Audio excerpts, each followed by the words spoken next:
గుంటలో ఇవాళ ఆవు పిల్ల పడిపోయిందంట. మాకు ఒక అతనైతే ఫోన్ చేసి చెప్పారు. చెప్పిన వెంటనే మేము హుటాహుటిన ఇక్కడికి వచ్చేసి చూసాం. ఇది వచ్చేస్తుందేమో అని చెప్పి రా అంటున్నాం పైకి. కానీ అది పాపం చాలా బెదిరిపోయింది. పాపం నైట్ పడిపోయిందంట. ఎప్పుడో అప్పటి నుంచి అరుస్తుందంట. నియర్ బై నైబర్స్ చెప్పారు. ఎందుకు గైస్ ఇలా గోతులతో వేసి పాపం ఈ మూగజీవులను బాధపడతారు. ఇది ఎవరినో ఉద్దేశించి అయితే అనట్లేదు.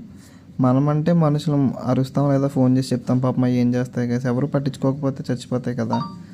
ఇండియాలో చాలా కేసెస్ ఇలా నమోదవుతున్నాయి. ఇలా గుంటల్లో పడి యానిమల్స్ చనిపోవడం వల్ల. పాపం తన తల్లి అయితే చాలా బాధపడుతుంది. అది ఏం చేయాలో తెలియక దానికి ఏం పెట్టినా తినట్ల తల్లి కూడా.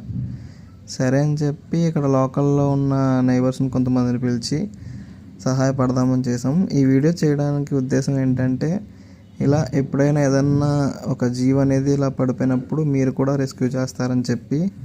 అందరిలో మంచితనం ఉండాలి గైస్, మీలో కూడా ఉందనుకుంటున్నాను.